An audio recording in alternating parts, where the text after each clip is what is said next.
아빠, 지은이가 왜? 아버지가 그녀에게 다가가려고 애썼다. 이게 무슨 일이야? 어쩔 수 없어. 승호. 아버지, 아버님이 시작하셨습니다. 지은아, 무슨 소리 하는 거야? 아빠는 한 번도 뭘 숨기려고 지어낸 거예요? 가족 생활에서 때로는 가장 깊은 비밀이 가장 가까운 사람들로부터 나옵니다. 감정이 허용선을 넘을 때 그 결과는 한 개인에게만 국한되지 않고 확산되어 가장 가까운 관계도 깨뜨릴 수 있다. 행복한 줄 알았던 며느리와 가족의 버팀목이었던 시아버지 동철의 이야기는 고민하게 만들 것이다. 외로움과 오해가 사람을 얼마나 잘못된 결정으로 몰아넣을 수 있을까? 그리고 사랑, 용서가 깨진 가족을 치유하기에 충분할까요? 이것은 인간의 마음, 옳고 그름 사이의 희박한 경계, 그리고 누구나 겪을 수 있는 고통스러운 교훈에 대한 이야기이다. 저는 대한민국 부산 근교에 혼자 살고 있는 58세의 동철이라고 합니다. 10여 년 전 아내가 질염으로 세상을 떠난 후 이 집은 우리의 모든 기억을 간직하는 장소가 됐지만 외로움을 더 깊이 느낄 수 있는 곳이기도 하다. 집은 크지 않고 바다로 이어지는 작은 기탈길에 겸손하게 위치해 있으며 고인의 아내를 기리기 위해 심은 푸른 덤불과 몇 그루의 꽃나무로 둘러싸여 있다. 그녀는 꽃들, 특히 흰국화를 좋아하는데 왜냐하면 그녀는 항상 그것들이 그녀가 삶을 살고 싶어하는 방식처럼 순수하고 소박한 의미라고 말했기 때문이다. 제 아들 승호는 이제 결혼했어요. 하준이라는 예쁜 아들을 두고 있습니다. 제가 정말 사랑하는 아이죠. 그 소녀는 현재 내 삶에서 드문 자란이자 기쁨의 원천이다. 승호가 온 가족을 데리고 방문했을 때 이 작은 집은 다시 밝아졌고 하준의 말소리는 평소의 고요한 분위기를 몰아내는 듯 구석구석을 가득 메웠다. 하지만 그 만남들은 많지 않았다. 승호는 일하느라 바쁘고 며느리는 집안일도 다 챙기고 집안일도 다 챙긴다. 이해합니다. 그리고 저는 그들을 비난하지 않습니다. 평생 간 바람처럼 우리 다 함께 한 시간이 항상 짧다는 것이 아쉬울 뿐이다. 나는 이 나이에 삶이 더 편안해질 것이라고 생각했다. 간이난 청년 시절부터 하늘을 날 때마다 허리가 아프기 시작할 때까지 조선소에서 평생을 고생하며 일했다. 은퇴하면 자녀들과 가까이 살고 책을 읽고 작은 정원을 가꾸고 제가 꿈꾸던 소박한 즐거움을 누리는 시간을 갖기를 바랍니다. 하지만 현실은 내가 상상했던 것과 같지 않다. 긴 나날들이 천천히 지나갔고 고요함은 내가 생각했던 것만큼 평안을 주는 것이 아니라 단지 내 마음 깊은 곳의 공허함을 마주하게 했다. 아내와 제가 함께 가정을 꾸렸던 어린 시절이 그립습니다. 어렵지만 보람찼던 시절이 그립습니다. 우리는 소박하지만 따뜻한 삶을 꿈꿔왔습니다. 함께 모여 식사하고 오래된 라디오를 듣는 저녁, 기회가 있을 때마다 떠나는 여행으로 말이죠. 하지만 인생이 항상 계획대로 흘러가는 것은 아니다. 그녀를 잃었고 저는 제 자신의 일부를 잃었습니다. 나는 집을 돌보고 오래된 책을 읽거나 집 근처 해변을 산책하면서 즐거움을 되찾으려고 노력했다. 하지만 그것들은 외로움을 채우는 방법일 뿐 실제로 행복을 주는 것은 아닌 것 같다. 최근에 저는 제 인생의 의미에 대해 더 많이 생각하기 시작했습니다. 남은 세월이 그저 시간이 흐르기를 기다리기 위한 것일까요? 아니면 제게 아직 뭔가 의미 있는 일을 할 기회가 있을까요? 아마도 나는 다른 삶을 살면서 전에는 감히 하지 못했던 일을 해야 할 것 같다. 아내와 제가 꿈꾸던 곳을 다시 찾아 한국을 여행하고 싶다는 생각을 품은 적이 있습니다. 아니면 어떤 수업을 듣고 같은 상황에 처한 친구들을 사귀거나 아니면 단순히 승호 씨와 가족들을 얼마나 바쁘든지 간에 더 자주 방문하는 것부터 시작해야 할지도 모릅니다. 하루하루가 지날수록 그 생각들은 내 안에서 커져갔고 나는 침묵의 껍질에서 나오도록 재촉했다. 제가 기꺼이 받아들인다면 이 인생은 짧더라도 항상 놀라움으로 가득 차 있다는 것을 알고 있습니다. 어쩌면 노년은 끝이 아니라 새로운 시작일 수도 있습니다. 단지 제가 그렇게 할 수 있는 용기가 있다면 말이죠. 그러던 어느 날 며느리 지은이가 갑자기 제 삶의 중요한 부분이 되면서 모든 것이 바뀌기 시작했습니다. 지은이는 원래 상냥하고 다소 폐쇄적인 여성이지만 나는 항상 그녀에게 숨겨진 간인함을 발견한다. 예전에는 대화를 많이 하지 않고 스모 가족이 방문할 때마다 몇 마디씩 사교적인 이야기를 나눴다. 그러나 3월 어느 날 오후 지은이는 걱정스럽고 지친 눈으로 우리 집 문을 두드렸다. 그녀는 나에게 하준이가 급한 용무가 있어서 며칠 동안 봐달라고 부탁하고 싶다고 말했다. 나는 더 이상 묻지 않고 지은이가 누군가에게 쉽게 부탁하는 타입이 아니라는 것을 이해했기 때문에 받아들였다. 그 후 며칠 동안 하준과 대부분의 시간을 보냈다. 어린아이의 순진함과 장난기가 어린 소녀는 제가 오랫동안 갖지 못했던 웃음을 제게 가져다 주었습니다. 근데 제일 신경 쓰이는 게 지은이예요.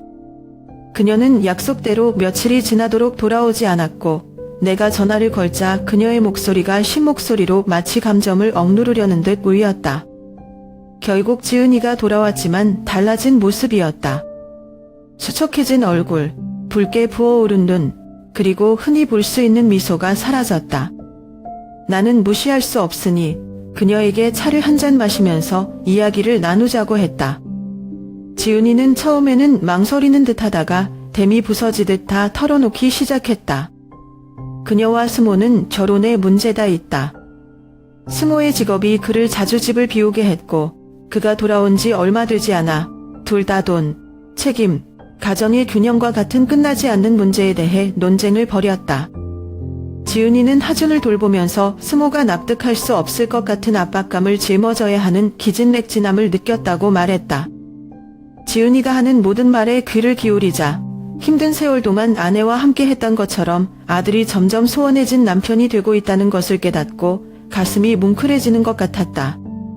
돌아다신 부인과의 말다툼, 가족보다 일을 우선시했던 때, 그리고 혼자 견뎌야 했던 슬픔을 떠올렸다.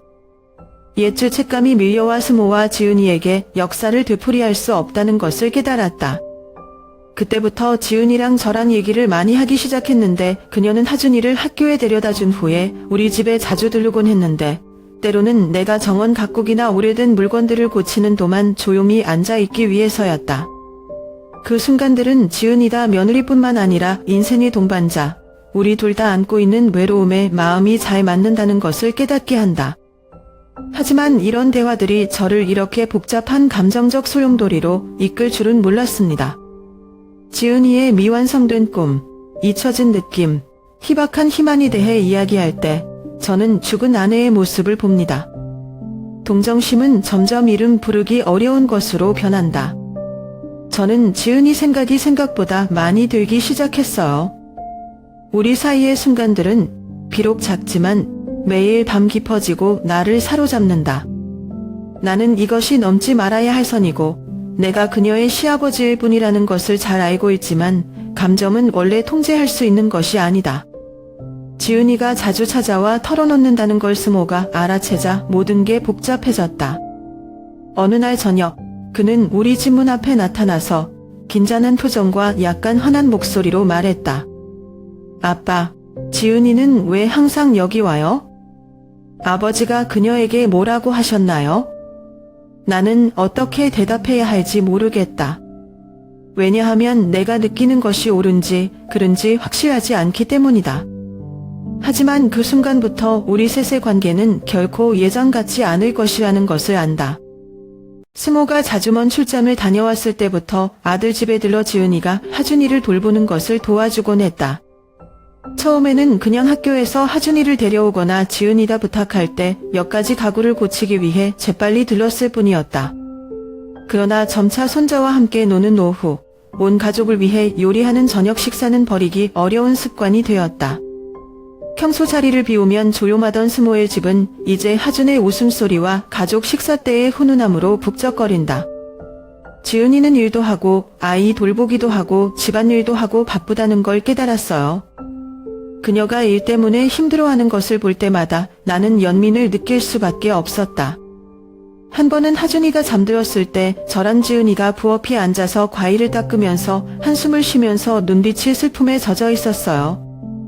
아빠, 나는 가끔 내가 언제까지 노력할 수 있을지 궁금해 라고 그녀가 목맨 소리로 말했다. 나는 위로의 말처럼 조용히 그녀의 어깨에 손을 얹는 것 외에는 무슨 말을 해야 할지 모르겠다. 그럼에도 불구하고 나는 다른 것을 느꼈다. 지은이랑 같이 있을 때마다 예전처럼 외롭지 않게 느껴지기 시작해요. 저녁 식사를 마친 후 그녀의 미소, 간단한 감사 인사 하나하나가 내 마음을 부드럽게 했다. 지은이가 아내가 죽고 나서 잃어버린 느낌인 필요를 느끼게 해줘서 그런 것 같아요. 하지만 동시에 저는 제가 이름 부르기 어려운 감정 영역을 지나가고 있다는 것을 부인할 수 없습니다. 지은이는 강하지만 연약한 여자다. 아무도 못 본다는 생각에 조용히 눈물을 닦는 그녀를 볼 때마다 내 마음은 뭉클해지는 것 같았다. 나는 그녀를 보고하고 그녀가 안전하고 공유받을 수 있도록 돕고 싶다. 하지만 이런 감정은 존재하지 않아야 할 것이라는 것도 알고 있습니다. 지은이는 제 며느리이고 아들의 아내이며 제가 그녀에게 주는 모든 도움은 시아버지의 책임에 그쳐야 한다는 것을 스스로에게 상기시켜줍니다. 그럼에도 불구하고 모든 것이 생각보다 간단하지 않다. 한 번은 하준이 잠자리에 든 어느 날 저녁, 지은이가 내 맞은편에 앉아 희미한 불빛에 눈빛이 번쩍였다. 아빠. 그녀가 머뭇거리는 목소리로 말했습니다. 저와 하준이와 함께 해주셔서 정말 감사합니다. 아버지 없이는 이 시간을 못 버틸지도 몰라요. 진심이었지만 그 말들은 내 마음을 무겁게 했다. 저는 그것이 단지 며느리의 감사일 뿐이라고 믿고 싶습니다. 하지만 제 마음속 깊이 다른 무언가가 자라고 있습니다. 제가 감히 인정할 수 없는 설렘입니다. 일상의 습관이 감정이 함정이 되는 것 같다. 지은 씨에 대한 생각도, 우리가 웃으며 이야기할 때도, 제가 피곤해 보일 때마다 그녀가 어떻게 부드럽게 제게 안부를 묻는지에 대한 생각을 멈출 수가 없어요. 외로움을 함께 나누는 두 사람 사이의 공감대일 뿐이라고 스스로 타일렀지만 그렇다고 내 마음의 불안감이 가라앉지는 않았다. 이런 일이 계속되면 걷지 말아야 할 선을 넘을 것 같아 두렵다. 그리고 그것이 모든 것을 깨뜨릴 수 있다는 것을 압니다. 지은이는 조용하지만 사려 깊은 여자다. 그녀는 내가 알던 젊은 여성들과는 달리 복잡한 내면을 숨기는 듯한 부드러운 외모와 눈빛과 미소 하나하나에 조용히 스며드는 슬픔. 처음에는 지은이의 우울함이 일과 자녀, 그리고 자주 집을 비우는 남편 사이에서 그럭저럭 꾸려나가야 하는 젊은 어머니에게는 이해할 수 있는 힘듦의 표현이라고만 생각했다. 하지만 그녀와 가까워질수록 그 슬픔이 스쳐가는 외로움만이 아니라는 것을 깨달았다. 스모와의 결혼 전까지만 해도 오랫동안 짊어진 것처럼 더 깊었다. 아들의 집을 방문한 날들은 처음에는 하준이를 데리러 가거나 몇 가지 고장난 물건을 고치는 것을 돕기 위해 점점 긴 저녁이 되었다. 어느 순간부터인지는 모르겠지만 그 집에 내가 있는 것이 지은이의 일상의 일부가 되었다. 내가 들어설 때마다 그녀는 항상 부드러운 미소로 나를 맞이했지만 눈빛에는 은밀한 기대가 담겨 있었다. 그럴 때마다 위안이 되고 걱정도 드는 지은이에게 내 존재가 정신적 버팀목이 됐다는 걸 느꼈다. 제가 만든 저녁밥은 승호 씨가 없는 날은 빼놓을 수 없는 부분이 되고 있어요. 지은이는 옆에 앉아 야채 주우거나 식탁 치우는 것을 도와주곤 했고, 때로는 묵묵히 옛날 이야기만 들려주기도 했다. 저와 스모 엄마의 청춘 이야기, 이제 추억으로만 남은 인생의 고난과 즐거움 등 그녀는 말을 많이 하지 않지만 가끔 그녀의 질문 하나가 마치 내가 잊으려고 했던 기억의 부분들을 떠올리게 하는 것처럼 나를 멈추고 생각하게 만든다. 한 번은 저녁 식사 후 하준이 잠들었을 때 지은이가 차 한 잔을 들고 나와 내 맞은편에 앉았다. 아빠, 라고 그녀가 머뭇거리는 목소리로 말했습니다. 저는 항상 당신이 여기 있으면 안심이 됩니다. 도움이 필요해서가 아니라, 왜냐하면 아빠는 아직도 나를 진심으로 아끼는 누군가가 있다는 걸 기억하게 해. 그 말은 간단하지만 저를 혼란스럽게 했습니다. 뭐라고 대답해야 할지 모르겠어요. 내 중 일부는 그녀의 신뢰 때문에 따뜻함을 느끼지만 다른 일부는 이 관계가 점차 그것의 원래의 선을 넘어서고 있다는 것을 두려워한다. 나는 사소한 것에 더 주의를 기울이기 시작했다. 지은이는 내가 말할 때마다 마치 이루 말할 수 없는 무언가를 찾으려는 것처럼 오랫동안 나를 쳐다보곤 했다. 한 번은 저녁 식사 후 청소를 하는 동안 우연히 제 손을 만지더니 잠시나마 그 느낌을 잊을 수 없었습니다. 그것은 단순한 우연이 아니거나 적어도 나는 그렇게 생각하지 않는다. 그 이후로 저는 제가 무시하려고 했던 것들에 대해 끊임없이 생각하게 되었습니다. 지은이 옆에 앉았을 때 힘들어서 한숨을 내쉬고 나를 향한 눈빛, 그리고 감히 이름을 부를 수 없는 그런 감정들까지. 지은이만 도움이 필요한 며느리가 아니라는 걸 깨달았어요. 그녀는 제가 오랫동안 느끼지 못했던 느낌을 주었습니다. 필요, 공유, 그리고 제가 아내와 가졌던 따뜻함 같은 느낌입니다. 하지만 이런 감정은 존재하지 않아야 하는 것이라는 것도 잘 알고 있다. 나는 그녀의 시아버지일 뿐만 아니라 생각으로도 상처를 줄 수 없는 스모의 아버지이기도 하다. 지은이가 주동적으로 저를 더 많이 찾아오기 시작하면서 모든 게 복잡해졌어요. 가족 식사뿐만 아니라 늦은 밤에도 대화를 나눌 수 있습니다. 그녀가 가졌던 꿈, 감히 다른 사람과 공유하지 못했던 것들에 대해서요. 나는 그녀가 도움만 구하는 것이 아니라 승호에게서도 찾아볼 수 없는 동점을 구한다는 것을 깨달았다. 그게 바로 제가 두려워하는 부분입니다. 이렇게 일이 계속되면 저와 지은이 둘 다 감히 마주할 수 없는 선을 넘을 것 같아 두렵습니다. 어느 날 밤 승호의 집을 나설 때 지은이는 문 앞에 서서 갈등의 눈빛을 보냈다. 아빠, 모든 것에 대해 정말 감사해요. 근데 아버지가 여기 계속 계시면 더 이상 제 자신을 어떻게 대할지 모를까 두렵습니다. 그 말은 깨어나는 종소리 같았습니다. 나는 대답하지 않고 고개만 끄덕이고 조용히 걷고 마음이 무거웠다. 나는 그 순간부터 모든 것이 예전 같지 않을 것이라는 것을 안다. 하지만 어떤 일이 있어도 모든 것이 깨지기 전에 이 가족에게 남은 것을 간직할 방법을 찾아야 한다는 것도 알고 있습니다.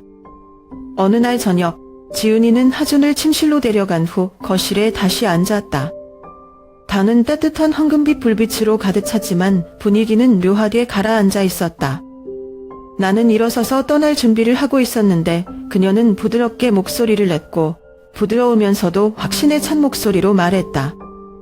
아빠, 누군가 자신을 알아주길 바랄 정도로 외로웠던 적이 있었나요? 그 질문은 나를 조용하게 했다. 지은이의 눈을 보면서 일반적인 질문이 아니라는 걸 깨달았어요. 그녀의 두 눈은 깊은 슬픔으로 빛났고 마치 다른 사람에게는 찾아볼 수 없는 무언가를 내게서 찾는 것 같았다. 그것은 단지 안부가 아니라 그녀가 오랫동안 짊어졌던 복잡하고 외로운 감정의 세계로 들어가도록 나를 초대하는 열린 문, 고백이다. 나는 잠시 침묵했고 뭐라고 대답해야 할지 몰랐다. 마치 지은이가 방금 한 말이 아내가 죽은 지 몇 년이 지난 지금 제 가슴 아픈 기억의 일부를 감동시켰던 것 같은 무거운 느낌이 들었습니다. 저도 너무나 외로워서 제 옆에 앉아 아무 말 없이 조용히 듣고 싶은 충동을 느꼈습니다. 나는 그 느낌을 누구보다 잘 안다. 아빠도 그랬었어? 라고 저는 말했습니다. 너무 많은 감정을 드러내지 않으려고 했으며 가라앉은 목소리로 말입니다. 엄마가 돌아가신 후 아버지는 그런 날이 있었다. 세상이 멀어지는 날. 그리고 아빠는 설명할 필요 없이 누군가 나를 알아주기를 바랄 뿐이다. 지은은 고개를 숙이고 손은 허벅지 위에서 깍지 끼고 있었다. 저는 제가 소용돌이 속에 빠져있는 것을 느낍니다. 라고 그녀가 떨리는 목소리로 계속 말했습니다. 저는 이 가족을 사랑하고 하준을 사랑하지만 가끔 그 모든 것 중에서 제가 어디에 있는지 모르겠어요. 승호는 좋은 남편이지만 그는 항상 바쁘다. 그가 집에 가지고 온 것은 단지 돈일 뿐 존재가 아니다. 저는 제 삶의 옆에 조용히 존재하는 그림자처럼 느껴져요. 지은이가 한마디 한마디가 내 마음을 부드럽게 건드리는 칼처럼 그녀에 대한 이야기뿐 아니라 내 잘못을 되새기게 하기 때문이다. 나는 아내에게 그런 남편이었다. 저는 이를 집에 가져왔고 스트레스와 피로를 가지고 있었지만 그녀는 제가 가족과 함께 시간을 보내기를 원했습니다. 지은이의 말을 들으니 힘도 세지만 감히 입에 담지 못할 말에 달아 없어지는 그녀 속에서 아내의 모습을 보는 것 같았다. 너는 그냥 외로운 게 아니야, 지은아, 라고 나는 목소리를 가다듬으려고 애쓰며 말했다. 저는 소외감을 느끼고 있어요. 주변에 많은 사람들이 있더라도 누구나 겪을 수 있다고 생각해요. 하지만 모든 것을 혼자 간직해서는 안 된다. 말 안 하면 부담만 되는 것들이 있어요. 지은이가 눈을 반짝반짝 빛내며 나를 올려다본다. 하지만 말하면 모든 것을 깨뜨릴까 두렵다. 내가 어디서 시작해야 할지 모르는 것들이 있거나 누군가가 실제로 들어줄지. 저는 그녀에게 그녀가 무엇을 느끼고 있는지 이해한다고 말하고 싶었습니다. 하지만 마음속 깊이 나는 시아버지의 경계를 넘을 수 없다는 것을 안다. 지은이랑 너무 가까워져서 둘 다 겁이 나기 시작했어요. 그럼에도 불구하고 나는 그녀를 그런 상태로 내버려 둘 수 없다. 넌 혼자가 아니야, 지은아, 라고 내다 눈빛을 굳히고 말했다. 나에게 정말 관심이 있는 사람들이 있는데 단지 가끔 내다 깨닫지 못했을 뿐이다. 스모가 아직 너를 이해하지 못한다고 느낀다면 그에게 말해라. 얘기할 사람이 필요하면 아빠가 항상 여기 있을게. 그녀는 고개를 끄덕이며 조용히 웃었으나 그 웃음은 무기력함으로 가득 찼다. 그날 밤 내다 떠날 때 노란 불빛 속에 조용히 앉아있는 지은이의 모습이 자꾸만 나를 괴롭혔다. 외로움뿐만 아니라 내다 느끼지만 감히 인정하지 못하는 감정에 대한 그녀의 질문은 나로 하여금 나 자신에 대해 질문하게 만들었다. 제가 정말 시아버지처럼 지은이를 돕고 있는 걸까요? 아니면 감정을 한계를 넘어서게 하고 있는 걸까요? 저는 이 관계가 위험한 지역으로 가고 있다는 것을 잘 알고 있다. 하지만 저는 돌이킬 수 없었습니다. 지은이는 그저 들어줄 사람이 필요했기 때문이었죠. 그녀는 공감할 사람이 필요했고 그녀의 세계로 들어가 자신을 찾을 수 있도록 도와줄 사람이 필요했습니다. 그리고 그것은 저를 두렵게 만들었지만 거절할 수 없는 것이었습니다. 그 후 며칠 동안 지은이는 대화에 더 적극적이기 시작했다. 그녀는 더 이상 예전과 거리를 두지 않고 오히려 자연스러운 친밀감으로 마치 다른 누구와도 말할 수 없는 감정을 공유할 사람을 찾은 것 같았다. 하준이 잠자리에 든 저녁이면 차추전자를 들고 나와 함께 거실에 앉곤 했던 지은이는 마치 전에는 없던 통찰력이 필요한 듯 생각에 잠기며 기대에 찬 눈빛을 보냈다. 승호에 대한 불만, 마음을 열려고 했지만 받아들인 적이 남편의 무심한 말이나 침묵에 불과했던 것에 대한 이야기를 들려준다. 그는 나쁜 사람이 아니에요, 아빠. 지은이가 모순된 목소리로 말했다. 하지만 그는 항상 내가 충분히 중요하지 않다고 느끼게 한다. 내가 나누고 싶을 때마다 그는 이래 바쁘거나 단순히 듣지 않는다. 가끔 그의 눈에는 내가 아내일까? 아니면 가족의 책임의 일부일까? 라고 자문할 때가 있다. 지은이의 말이 마음에 걸렸다. 나는 그녀의 상처뿐만 아니라 지난 세월 동안 내 자신의 모습을 보는 것 같다. 나는 승호 같은 남편이었고 책임을 다하는 것으로 충분하다고 생각했지만 내 옆에 있는 여자도 사랑과 겸손이 필요하다는 것을 잊었다. 지은이가 한 말은 안타까운 기억을 떠올리게 하는 것 같고 겪고 있는 고통을 외면할 수 없다는 생각이 든다. 차츰 지은 씨와의 대화가 단순한 나눔이 아니라는 것을 알게 됐다. 나는 오랫동안 느끼지 못했던 그녀의 성실함과 연약함에 사로잡혀 있다고 느꼈다. 그녀가 말하는 방식, 그녀가 저를 바라보는 방식은 제가 그녀의 인생에서 중요한 부분인 것처럼 느끼게 합니다. 제가 다시는 없을 거라고 생각했던 감정입니다. 그것이 저를 두렵게 했습니다. 나는 이 관계가 존재하지 말아야 할 길로 접어들고 있다는 것을 잘 알고 있다. 긴 대화, 필요 이상으로 오래 서로의 눈빛, 지은이가 나누는 친밀감 모두 시아버지 며느리 관계의 경계를 넘나들고 있다. 지은이가 내 아들의 아내라는 사실을 스스로 상기시켜주면서 내 존재는 책임과 도움에 그쳐야 한다고 말했다. 하지만 너무 오랫동안 외로웠던 내 마음은 이성을 따르지 않는 것 같다. 한 번은 밤에 지은이가 제가 말을 하다가 갑자기 제 손에 손을 얹은 적이 있어요. 아빠. 그녀가 속삭이며 조용히 말했다. 내가 얼마나 고마워하는지 몰라. 아버지 없이는 이런 날들을 이겨낼 수 없을 것 같아요. 그 손길이 스쳐 지나갔을 뿐 제 마음을 울리기에 충분했습니다. 저는 이런 감정을 느끼지 말아야 한다는 것을 잘 알고 있지만 감정은 쉽게 통제할 수 있는 것이 아닙니다. 그 후 며칠 동안 나는 지은이를 더 피하기 시작했다. 나는 집안일이나 정원 가꾸기에 바쁘다는 핑계를 대고 아들의 집에 들르는 횟수를 줄이려고 노력한다. 그러나 지은이는 여전히 적극적으로 전화를 걸어 건단이 대해 묻고 심지어 하준이를 할아버지를 만나고 싶다는 이유로 우리 집으로 데려왔다. 나는 거절할 수 없었지만 그녀의 존재는 나를 더욱 혼란스럽게 했다. 지은이의 눈을 볼 때마다 믿음과 뭔가 색다른 것, 감히 이름을 부를 수 없는 것 이런 관계를 지금 이대로 방치하면 저와 지은 씨뿐만 아니라 우리 가족들도 상처를 입을 것으로 알고 있습니다. 하지만 동시에 저는 그녀를 어떻게 거절하고 나 자신을 어떻게 거절해야 할지 모르겠어요. 모두 외로움을 느끼는 두 사람 사이의 공감대일 뿐이라고 스스로 다짐했다. 하지만 마음속 깊은 곳에서는 일이 그렇게 간단하지 않다는 것을 알았다. 그리고 제가 가장 두려워하는 것은 일이 너무 지나치기 전에 멈출 수 있는 힘이 있을지 모른다는 것입니다. 어느 날 승호가 예전보다 일찍 갑자기 집에 들어왔을 때 그는 나와 지은이가 거실에서 이야기를 나누고 있는 장면을 우연히 목격했다. 우리는 소파에 꽤 가까이 앉아 있었는데 지은이가 나를 유심히 쳐다보는 눈빛이었고 나는 기억조차 나지 않는 무언가를 설명하고 있었다. 거실 램프의 희미한 불빛으로 인해 집을 떠난 지 긴 날 후에 돌아온 남편의 눈의 풍경이 더욱 어색해졌다. 승호의 눈빛은 의심으로 가득 차 있었고 나는 그에게서 뿜어져 나오는 긴장감을 확실히 느낄 수 있었다. 그는 몇 초 동안 아무 말도 하지 않고 서 있었지만 그 차가운 시선은 모든 것을 말해주었다. 나는 즉시 일어나서 침착하려고 노력했다. 승호야, 내가 생각하는 그런 게 아니야.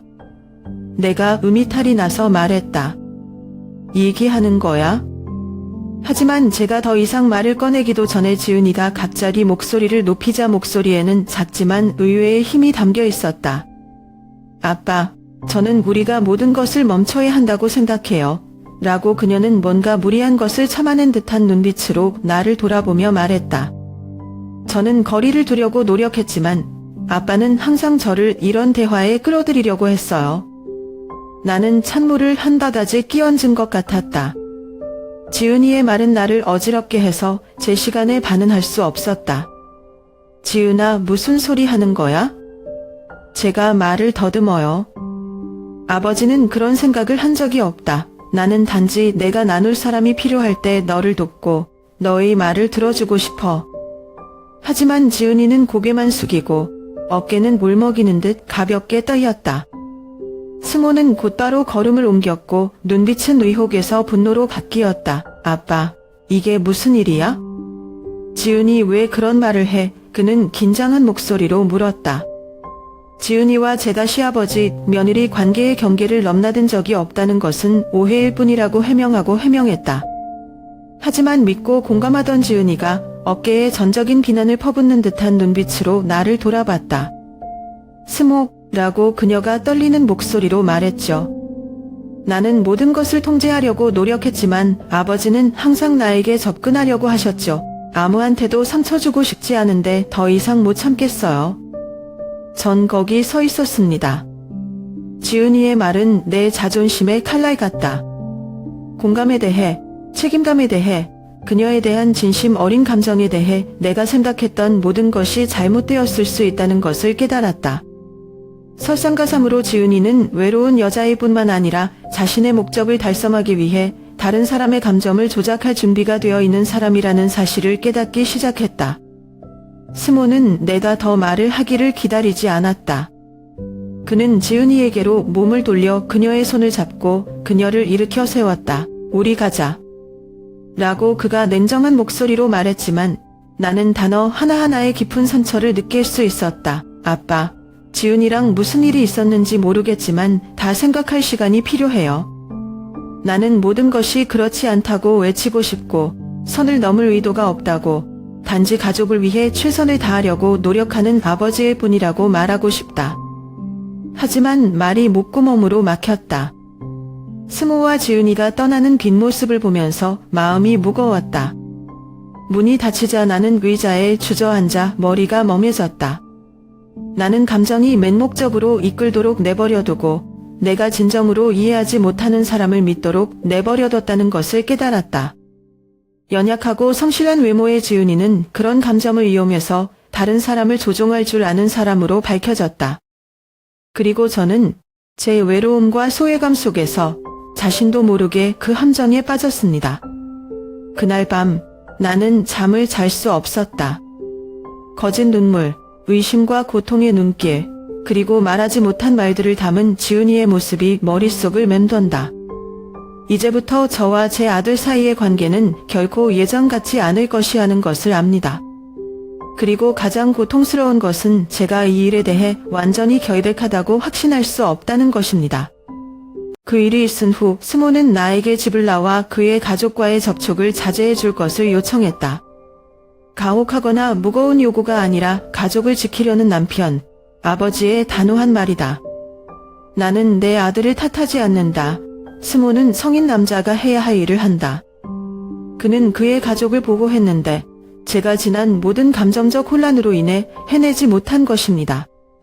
나는 침묵으로 그 요청을 받아들였고 지금 당장의 어떤 설명도 상황을 악화시킬 뿐이라는 것을 알았다. 안전한 피난처였던 나의 작은 집으로 돌아갔지만 지금은 그 어느 때보다 답답하다. 초창기에는 시간을 정원 가꾸기, 독서로 채우려 했고 이것이 내가 물러나고 반성할 수 있는 기회라는 것을 스스로에게 상기시켰다. 하지만 무기력함과 불안감은 여전히 저를 끊임없이 따라다녔습니다. 내 자신에게 실망했을 뿐 아니라 동정하고 믿었던 지은이도 불안했다. 거리를 두려고 해도 스모와 그의 작은 가족에 대한 생각을 멈출 수가 없다. 나는 지은이가 목적을 달성하기 위해 감정을 조작할 줄 아는 모순투성이의 여자라는 것을 잘 알고 있다. 지난 대결에서 그녀의 행동은 저에게 상처만 준 것이 아니라 제가 가장 두려워하는 스모의 마음에 의혹의 씨앗을 뿌렸습니다. 지은이가 정말 스모를 사랑하나? 라는 의문이 들기 시작했어요. 그녀는 가족의 행복을 최우선으로 할까? 아니면 그녀 자신도 오래 견딜 수 없는 껍데기를 유지하려고 할까? 그 생각들이 나를 가만히 있지 못하게 했다. 지은이가 이 집안에서 계속 살면 아들의 행복을 위협할 위험이 항상 존재하는 것으로 알고 있다. 저는 뭔가를 해야겠다고 결심했어요. 자신의 명예를 살리기 위해서가 아니라 간접적으로 상처를 준 스모와 하준을 지키기 위해서였다. 어느 날 오후 나는 스모에게 편지를 썼다. 편지에서 저는 모든 것을 고백했습니다. 저의 나약함에 대해서, 제가 통제할 수 없는 복잡한 감정들에 대해서, 그리고 지은이에 대해 깨달은 것들에 대해서요. 나는 그에게 용서를 구하는 것이 아니라 단지 나의 모든 행동이 내가 극복할 수 없는 외로움에서 나온다는 것을 이해하기를 바란다. 편지 말미에 나는 다음과 같이 썼다. 스모야, 너는 나의 가장 큰 자랑이야. 아버지는 아버지, 남편이 되는데 실패하셨고 이제는 할아버지도 될 것 같습니다. 하지만 아빠는 내가 아빠의 실수를 반복하는 것을 원하지 않는다. 내가 가지고 있는 것을 조심해라. 지은이가 정말 아이를 사랑한다면 달라질 것이다. 그렇지 않다면 자신과 하준을 보호하기 위해 강하세요. 가족은 가장 소중하지만 살아남기 위해서는 정성도 필요하다. 아빠를 포함한 누구도 해치지 못하게 해. 스모가 이 편지를 읽고 어떤 반응을 보일지 모르겠지만 결국 할 말을 하게 될 마음이 놓인다. 그 후 아들 가족과의 모든 연락을 최대한 자제했다. 나는 그들에게 더 이상의 부담을 주고 싶지 않다. 하지만 나는 매일 스모가 가족을 지키는 올바른 길을 찾기를, 지은이가 변하거나 그렇지 않으면 모든 것을 파괴하기 전에 떠날 것이라고 기도한다. 집의 고요함 속에서 나는 때때로 사랑할 수 있는 가장 좋은 방법은 언제 떠나야 하는지를 아는 것이라는 것을 깨달았다. 그리고 이번에는 내 감정이 다시는 이 섬을 압도하지 않도록 하겠다. 솔직한 대화만이 상황을 잘 이해하고 올바른 결정을 내리는 데 도움이 된다는 것을 알았기 때문에 지은이를 마지막으로 만나기로 했다. 우리가 방해받지 않고 이야기를 나눌 수 있을 만큼 조용한 공간인 집 근처의 작은 카페에서 그녀를 만나기로 했다. 지은이가 와서 피곤한 얼굴이었지만 낯익은 침착함을 유지했다. 그녀는 따뜻한 온기에서 위안을 얻으려는 듯 내 맞은편에 앉아 커피잔을 움켜쥐고 있었다. 아빠가 하고 싶은 말을 똑바로 해 라고 그녀가 먼저 목소리를 높이며 조용하지만 날카로운 목소리를 냈다. 나는 신중하게 단어를 선택하려고 애쓰면서 그녀를 한참 동안 바라보았다. 지은 씨, 아빠가 나를 비난하거나 비난하러 온 게 아니에요. 아빠는 단지 왜 일이 이 지경까지 왔는지 이해하고 싶을 뿐이다. 왜 승호 앞에서 그런 말을 하고 왜 가족들에게 그런 식으로 상처를 입히려고 했을까요? 지은이는 잠시 침묵을 지키다가 당혹감과 고통 사이에서 눈빛이 흔들리는 듯했다.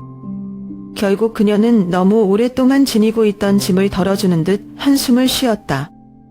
왜 그런지 알고 싶어요? 외롭고 소외감을 느끼기 때문입니다. 라고 그녀가 묵men 소리로 말했습니다. 저는 좋은 아내, 좋은 엄마가 되려고 노력했지만 승호는 항상 바빴어요. 그는 단지 일하고, 일할 줄 안다. 가끔은 내가 그의 눈에 존재하지 않는 것처럼 느껴져요. 마치 내가 그의 책임의 일부일 뿐이지 그가 사랑하는 아내가 아닌 것처럼요. 나는 그 말에 몸을 움츠렸다. 지은이가 예전부터 느끼는 외로움을 막연하게 느꼈지만 솔직하게 인정해주니 마음이 아플 수밖에 없었다. 하지만 그녀는 멈추지 않았습니다. 그리고 아빠. 그녀는 고개를 들어 나를 똑바로 쳐다보았다. 아빠는 내 말을 듣고 나를 이해하고 내가 관심을 받는다고 느끼게 하는 첫 번째 사람이다. 하지만 오해하지 마세요. 아빠. 저는 아버지를 사랑하지 않고 아버지로부터 원하는 것도 없어요. 승호가 남겨준 공허함을 채워줄 누군가가 옆에 있어주고 싶었을 뿐이다. 근데 왜 승호 앞에서 그런 말을 해요? 넌 왜 날 그런 상황에 빠뜨렸니? 나는 화를 감추지 못하는 목소리로 물었다. 지은이 눈빛이 가라앉아 씁쓸하면서도 고통스러운 미소를 지으며 엷게 웃었다. 내가 그에게 복수하고 싶으니까 라고 그녀는 목소리가 끊겼다고 고백했다. 저는 그가 저에게 했던 것과 같은 상처와 불안감을 느끼기를 바랍니다. 돌아가고 싶어요. 저를 신경 써야 해요. 이 말을 들으니 나는 동정심도 있고 화도 난다.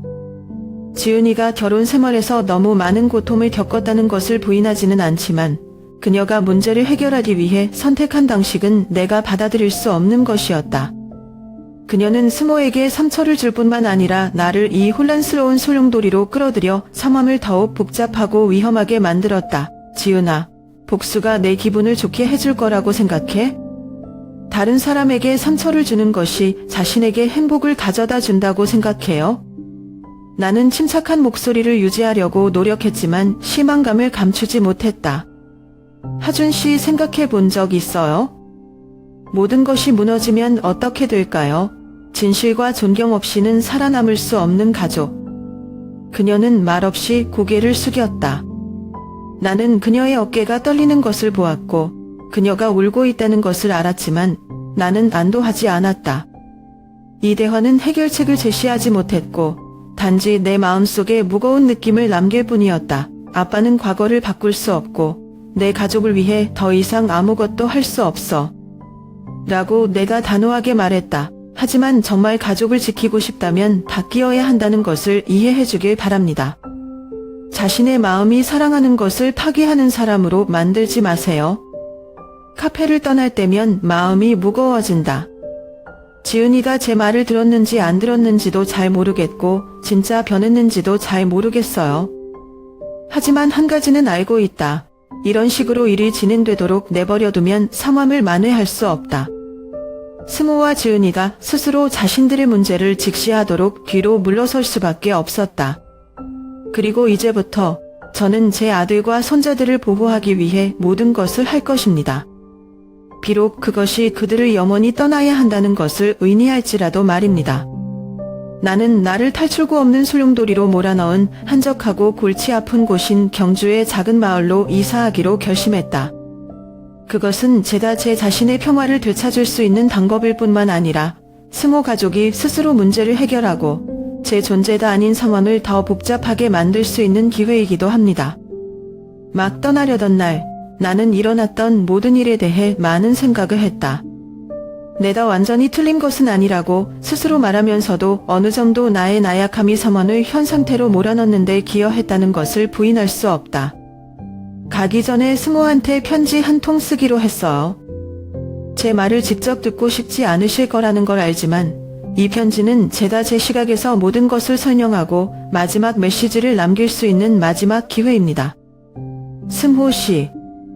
내가 이 편지를 읽었을 때 아버지는 부산을 떠나셨던 것 같다. 아버지가 떠나기로 선택한 것은 책임을 회피했기 때문이 아니라 아버지와 아들 둘 다 말로 명확히 할 수 없는 문제를 해결할 수 있는 방법을 너와 가족이 스스로 찾을 수 있는 가장 좋은 방법이라고 생각했기 때문이다.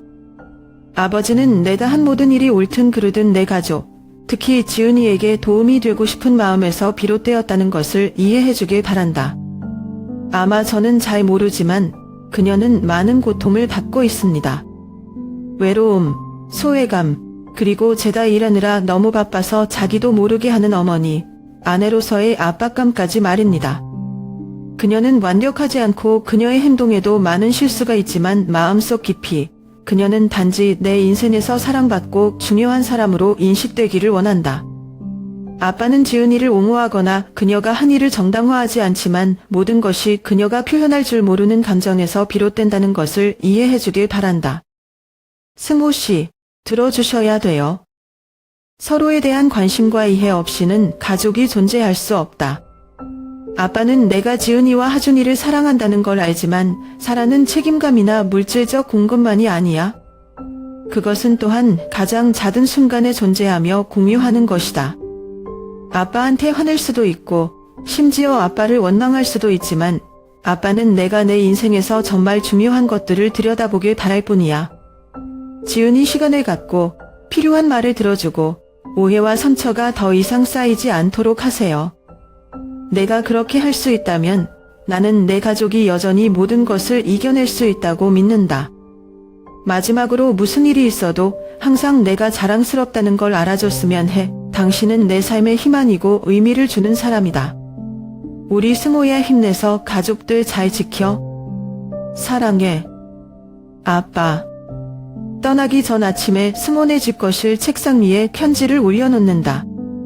직접적인 작별 인사도 없이 그저 편지 한 통과 아들의 가족이 잃어버린 유대감과 평안을 되찾을 것이라는 무언의 기도에 불과하다. 푸르른 들판과 완만한 언덕이 있는 작은 마을 경주에 발을 디디니 마치 인생의 새로운 장에 들어선 것 같았다. 여기서 나는 다시 시작하고 평화롭고 단순한 삶을 살며 마음의 상처를 치유하는 시간을 보낼 것이다. 하지만 제 마음속에는 승호, 지은, 하준의 모습이 항상 있을 것입니다. 완벽하지 않더라도 가족이 가장 소중하다는 것을 상기시켜주는 역할이죠. 제 이야기는 때때로 한 가정에서 외로움과 의사소통의 부족이 채워지기 어려운 격차를 줄여 아무도 원하지 않는 심각한 결과를 초래할 수 있다는 것을 상기시켜주는 것입니다. 사랑과 관심은 묵묵히 책임감이나 희생으로 발현될 뿐 아니라 매일 표현하고 경청하고 공유해야 한다는 경고다. 과연 승호랑 지은이가 치유할 수 있을지 모르겠어요. 인생은 아무도 예측할 수 없는 일련의 사건들이며 때때로 우리는 모든 것을 통제할 수 없다는 것을 받아들여야 한다. 하지만 저는 제 이야기가 이 책을 읽고 있는 사람들에게 교훈이 되기를 바랍니다. 우리 곁에 있는 사람들을 소중히 여기고 너무 늦은 것에 대해 후회하지 않도록 말입니다. 당신은요? 만약 당신이 나의 처지에 있다면 당신은 어떻게 하시겠습니까? 당신은 모든 것이 무너지는 것을 지켜볼 것인가? 아니면 사랑하는 사람들을 구할 방법을 찾을 것인가?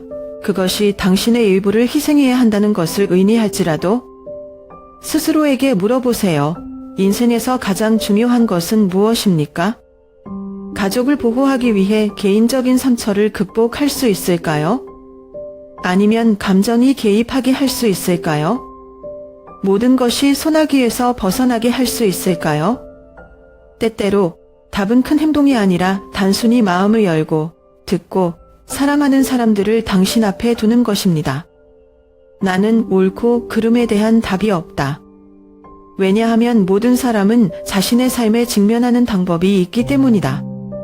하지만 제 이야기가 여러분의 가족을 돌아보고 모든 상황에서 사랑과 이해는 항상 싸우고 보호할 가치가 있다는 것을 깨닫는데 도움이 되기를 바랍니다.